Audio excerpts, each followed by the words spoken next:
Okay, today's sponsor is Quiet Light Brokerage, and they are a sponsor, and yes, I'm getting paid to say this, but guess what? I've used these guys. This is how I found out who they were, because I'm a customer. I've used these guys a bunch of times. So what Quiet Light Brokerage is it's a platform for buying and selling businesses. A lot of times, I just go to quietlightbrokerage.com, and I just look at what companies they have available. And I've actually bought a few of them, and me and a couple partners, we've actually sold some businesses through there. And I called them up and told them we were doing this podcast, and they said, yeah, we're in. We're going to sponsor. So this is kind of the best of both worlds because I love it, and they're paying us money to say this, which means you win. So quietlightbrokerage.com/myfirstmillion course. They just launched this really cool course that teaches people how to sell their companies for 7-8 figures. I mean, these guys sell a lot of companies. If you want to go and check it out, it's actually free. So quietlightbrokerage.com. That's quiet, like be quiet. Light, like a light switch, light, and brokerage.com/myfirstmillion course. And it's a course that talks about selling your online business and what you can do to plan for your exit. So go ahead, check it out. quietlightbrokerage.com/myfirstmillion course. Peace.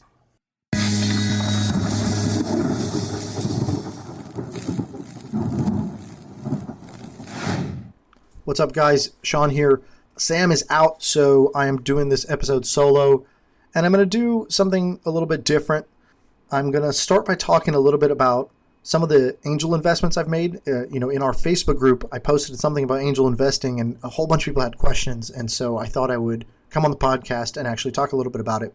When I wanted to learn about angel investing, I would only ever read things from the people who had killed it, usually over the last 10 years. Somebody like an Elad Gil. Jason Calacanis talks a lot about angel investing. And I would read their stuff, and it was sort of like, I'm an angel investor. I've invested in 100 companies. Here's the 5 huge ones that you know about where I've made millions. And let me talk to you about what I look for in angel investing now. And that was cool, but it didn't actually tell me sort of their thought process at the beginning, how they decided to do it, how they got started, how much money it required, all those, just the actual tactical questions about doing it. I didn't hear a whole lot about that. I'm sure somebody has blogged somewhere about it, but that's what I want to talk about because that's where I'm at.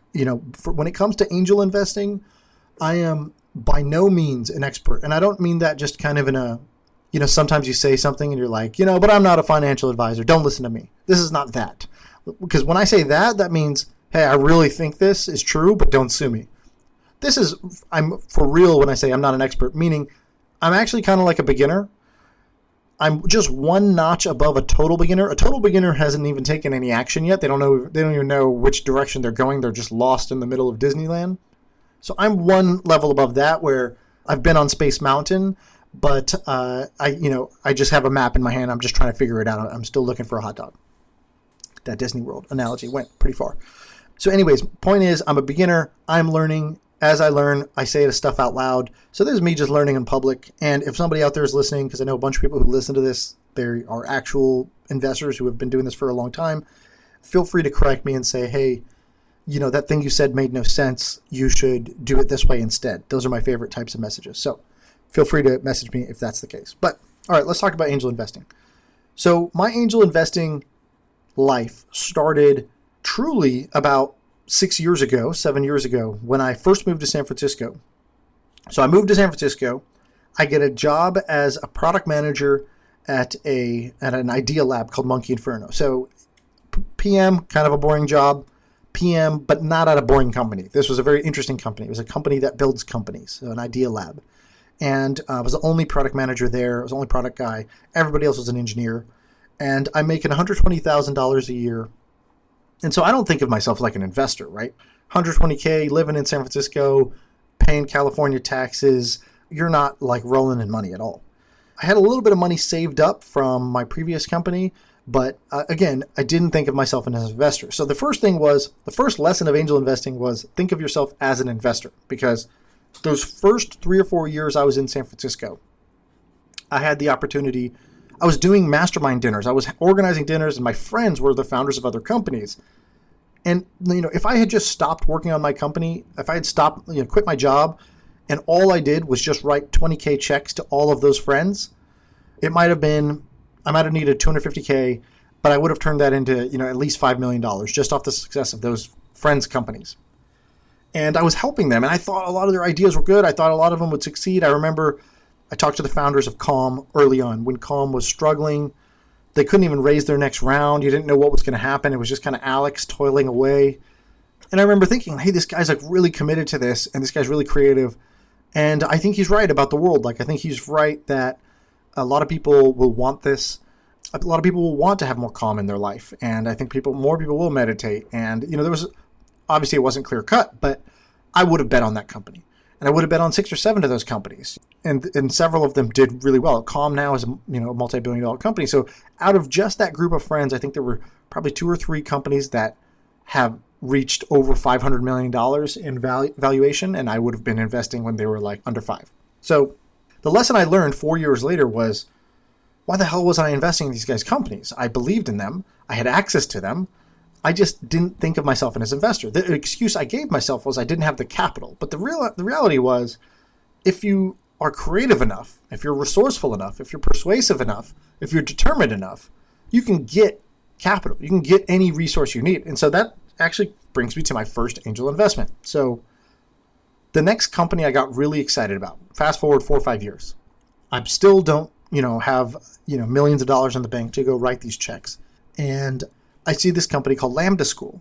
And I had been thinking about a product like this or a project like this to go do myself. And when I saw it, I was like, whoa, this guy's doing a much better version of what I was thinking might work, something I thought about doing. So I started calling the guy, started talking to him, and I told him, I want to invest in your company, which was true, not a lie. I did want to invest in this company. But I didn't tell him I've never invested in any company. So I definitely withheld that. And I said, tell me about your company. I want to invest. And he started sharing his slide deck, sharing the materials.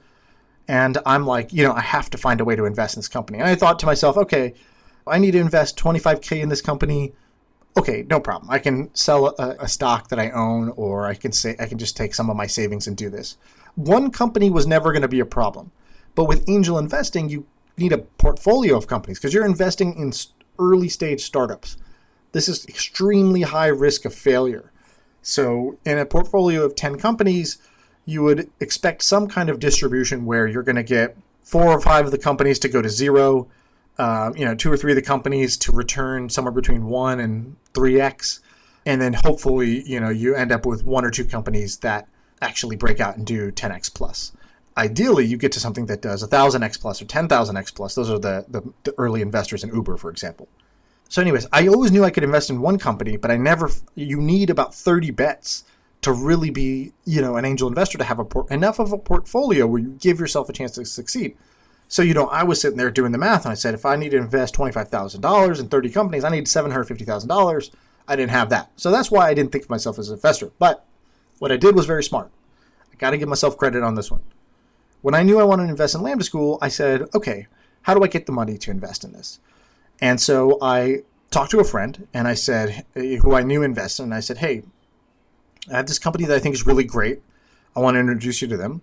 And in general, I see a bunch of companies that are really interesting, and I know you like to invest. Do you want to do a deal where, I can sort of be a scout? I can be a sort of a venture partner, an entrepreneur who can help you with your investments, and we can set up a deal. So here's what, the first deal we set up was, cool, any deal we invest in, I get 10% carry, meaning I don't have to put any capital in. I take 0 financial risk, and I get 10% of the upside after he's paid back his investment. So it's not huge returns, right? Like Sequoia Scouts. Sequoia is one of the biggest venture capital firms. They had a scout program, and they gave 50% to their scouts. They were extremely, extremely generous, so 45%, something like that. So this wasn't that, but then again, Sequoia didn't pick me. They didn't even know who the hell I was. So I took what I could get. And I realized in order to get into good companies, if you talk to one company, they usually want to know, what other companies have you invested in? And so I knew I needed to start building a portfolio of labels. So a bunch of logos that I could point to and say, yep, I invested in that company. I invested in that company and that company. And you would be in good company if you were with those companies, right? That's the core idea.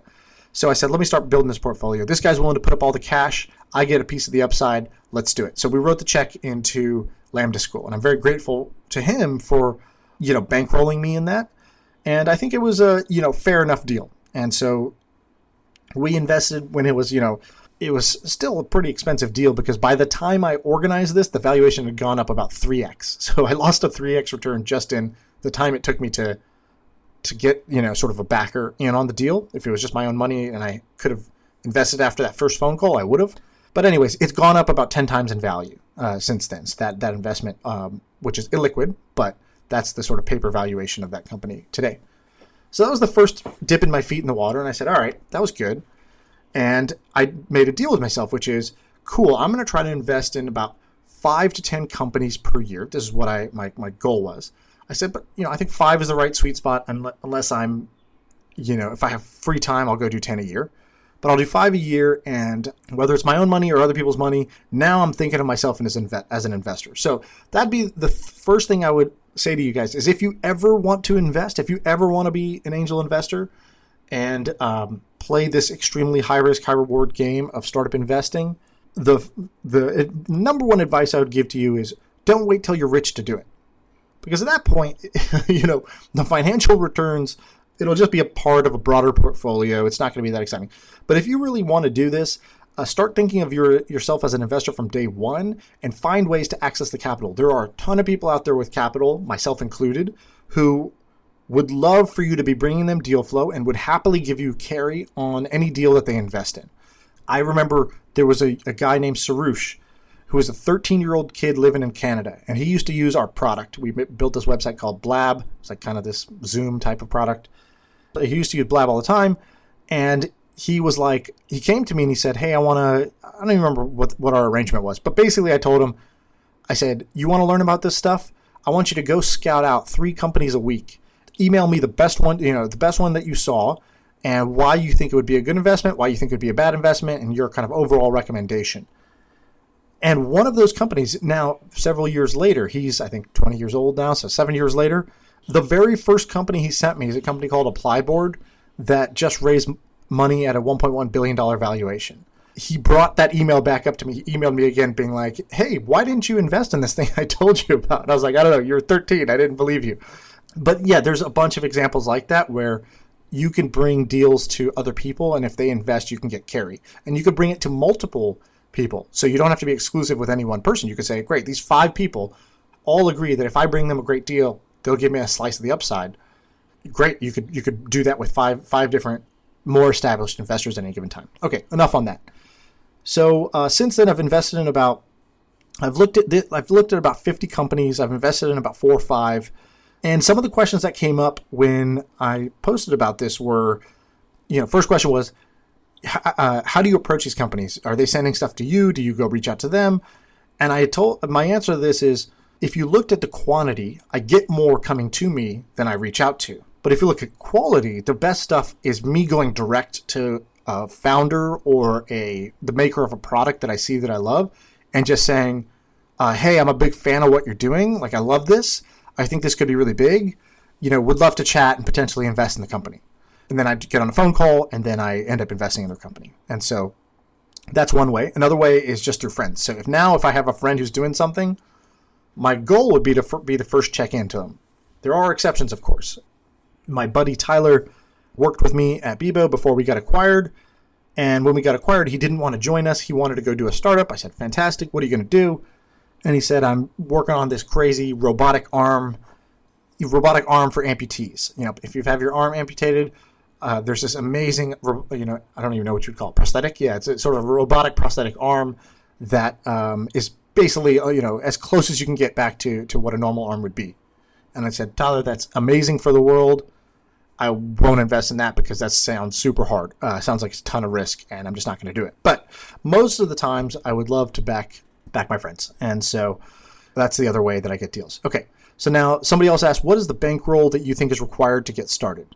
I'll tell you what my answer is. My answer is I think you're going to need to get down 20 or 30 bets. So let's take 20 as the low end. And I think you want to assume you're going to invest $25,000 on average into the companies. Typically, you can get away with a little bit less if you need. I've invested $10,000 into a company before, but $25,000 is sort of the realistic big buy-in that you would do for a startup. So I'd take that as the average. That means you need $500,000, but you don't need it all up front. So you might invest in those 20 companies over a 3 to 4 year time period. Let's take 4 years. And now, you need $125,000 per year to put down. The number if you need to make your check size go up or down, that's fine. If you need to do it over a slightly faster or shorter time or longer time period, that's fine. The thing I wouldn't do less of is less total companies. So I wouldn't go below 20 bets, 20 different companies, because at that point, you're not letting variance work in your favor. In fact, AngelList did a study and basically found that the best angel investors, the best returns on average, just like in the stock market, are essentially by indexing. So some individuals can beat indexing, but not consistently over a long period of time. And so the same is true of startups. If you could just invest in every credible startup, that would be the way to do it. Credible being a key word here. That is hard to define, but whatever. We don't need to go into that. Okay, somebody else asked, what do you look for when you talk to the founders? How do you make your decision if you're gonna make the investment or not? So here's what I said. I said, there's a million intangible signals that you're thinking about and going over, but really, it boils down to the following. Does this person know what the hell they're talking about? When I talk to them, do I get this sense of confidence and certainty that's not about the style of speech, but that the things they're saying actually make sense? And when you push and probe a little bit, you can tell that they've already thought through those things. They have a thoughtful answer about it, and they know more about the subject. They know so much about the subject, which is what you should expect from somebody who's building a company in a space. The next thing I think about is, are they an executor or just a talker? Of course, you want an executor. Are they all in on this, or are they doing this as a side project? Do they have a habit of quitting projects or habit of splitting focus? I don't want somebody I invest in to go have a podcast and go speak at conferences and do all this other shit. And some people get caught up in that. And there's a reason I started this podcast after I sold my company, not during. The last thing I really think about is, are they in touch with reality, or are they a delusional optimist? What I mean by that is, do they actually understand the main risk and challenge of their business? So have they correctly identified what the big challenge is to make their vision come true? And are they thinking about, have they appropriately assessed that risk? There's a lot of people who don't have what I'll call a credible view of reality. They're out of touch with reality. You bring something up that's a risk, they just don't think it's a risk. And I think that can be a very, very big problem. And so, the overwhelming feeling I get when I walk away from those conversations is either, wow, this person had a lot of clarity and quality of thought about their business, or they don't. And I basically just don't invest if they don't have clarity or quality of thinking around their business. The other thing that I sort of think about is, what have you done in your past? So a track record of doing interesting and unique stuff does tend to carry forward throughout your life. And so sometimes somebody has zero experience in a given domain, but I look at their background and they also went into other things with zero experience and came out 6 months later as a winner, as being a leader in a space. And so I think that looking at somebody's track record for success is obviously a good sign. Just because they don't have it doesn't mean it's a bad, it doesn't mean, you eliminate them, but it is obviously a huge, huge factor if you can do it. The other thing is, the other question I got, and this will be the last thing on angel investing, is what are the type of returns you're looking for? Some people think, and Sam often talks about, he loves great businesses that are like The Hustle. So this is actually a good example. So when Sam started The Hustle, I had an opportunity to invest because Sam was a friend. And at that point, I had learned, invest in your friends, think of yourself as an investor. But I went to The Hustle's office, which was this tiny rinky-dink place. And they sat me down, they walked me through the vision. And I thought to myself, this is totally going to work. And I totally don't want to invest. And my thinking was, I don't think this type of business will generate the type of returns I'm looking for. So what do I mean by that? Angel investing works best when you put small checks into many companies and you're not looking for what the sort of median return is, but you're looking for what the maximum return is. You basically need 2 or 3 winners in your portfolio to make everything else a rounding error. And what that means is that you need every company you invest in to be able to get to about 100 million a year in revenue. 100 million a year in revenue is a billion-dollar company. And this isn't about greed. It's about the risk and reward profile. The risk is so high that you need winners to pay off so well to justify the risk that you're taking, because you're taking risk and illiquidity, right? A startup that you invest in is probably not going to be liquid for 7 to 10 years. And so if you have an illiquid investment that's extremely high risk, you need the payoff to be huge to make up for those two downsides. I'll give you an example. With Lambda School, I realized pretty quickly, I was like, okay, so it sounds like the average student is worth what? $25,000 for you. Okay, so you need 4,000 students in a year to generate you about $100 million. Okay, 4,000 students. I believe you can get there. That's not a crazy number. That's not 400,000 students. That's not 4 million students. 400,000 students. I think 4,000 students will take you up on this offer. At the time that I invested, I think Lambda School at that time had graduated maybe 81 people total. 81 wasn't 4,000, but it was clear to me that 4,000 was an achievable number, and that 4,000 would get them to the point where they're somewhere between $50 and $100 million revenue business, depending on what the value per student was going to end up being. And so that was believable, and that alone was enough justification to say, write the check. In addition to Austin's an incredible founder, he spoke very clearly about what he was doing. There was clearly evidence that their approach was different than other people's approach and might get a different result than what other companies in the space had gotten. For example, most of the coding boot camps were in person, and Lambda School was online. Most of the coding boot camps were in a very short period, 3 months, and Lambda School was like a 9-month program. And what ended up happening was that most online learning things had like a 95% dropout rate. People did not complete the course.